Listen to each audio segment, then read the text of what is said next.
Okay guys, here I are, Waxahachie Dodge, Jason speaking, and there is your 2020 Dodge Durango GT, the blackout package. All very nice.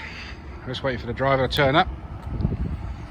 Okay, there's no remote start, but there's keyless entry, and also if you just hold the keys, like I've got them here, in your pocket or your purse, just approach the car, put your hands around the steering wheel, and she will open up.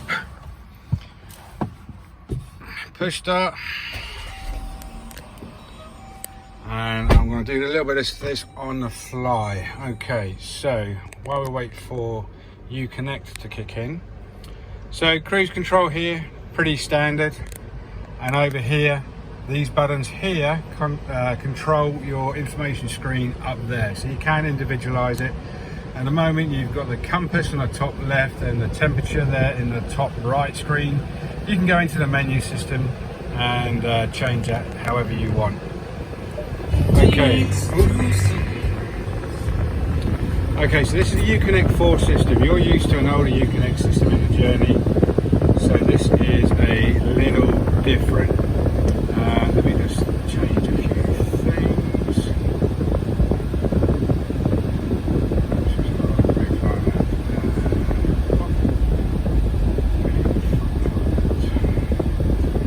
There we go. Okay, so let's start on the left hand side there, and I've gone to the radio. You do get 1 year's SXM with this, AM and FM.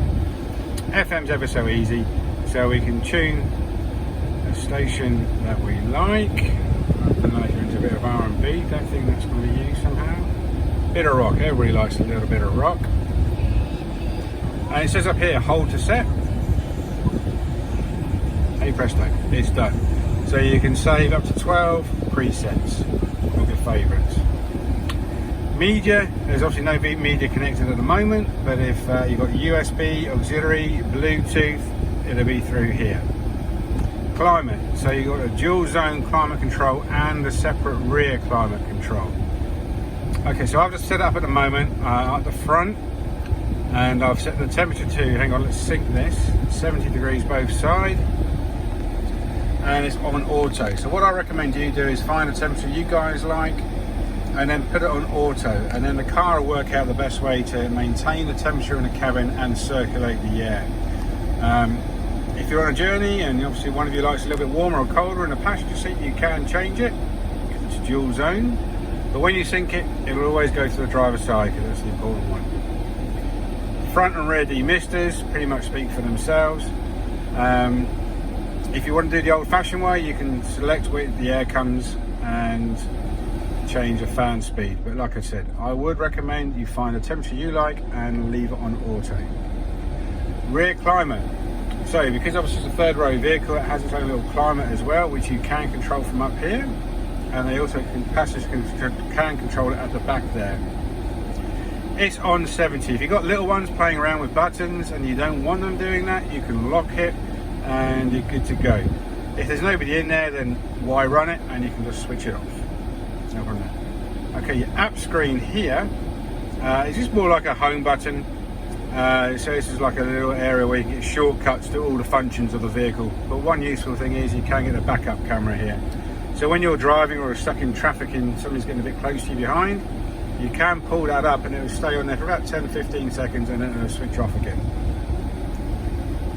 Audio settings, you can have a little play around with that. If you like the music a little bit behind you, let's see if I get some sound. And go back to audio and see the little center there. You can actually drag it around and have the music aimed at wherever you want. Just press the C again and then go back to central. There you go. Okay, controls, headrest folds for the third row. So I don't know if you can see in the mirror there, just press that and those going down, so you can increase your visibility out the back there. Quite a useful little feature. You have to pull them back up by hand, but if you want to get them down, they will go down like that. And you can also access your backup camera here. Phone is if you are Bluetoothing a phone, and settings. Okay, so you can display obviously your language display. I'm going to show you a couple of things. So lights. The default setting is when you switch the engine off and lock the vehicle, the headlights will stay on for 30 seconds. You can increase that up to 90 seconds. So say, I know you're out in the sticks a little bit and you'd like to have light for a little bit longer when you park the vehicle up, you can go up to 90 seconds, but it is default setting for 30 seconds. But it can be a little useful for you. Doors and locks. So here it's set up for the sound horn with lock.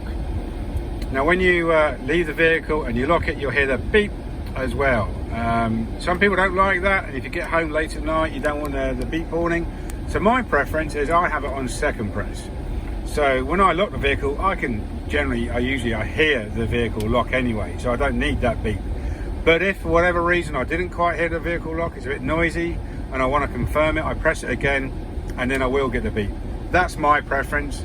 I will put it back to first press, but if you think you like that, then you know how to do it. It's fairly simple. Right, okay, so let's get it connected to Apple CarPlay. So your USB points are down here. You do need to have a fairly decent cable, not a cheapy one. You don't have to have...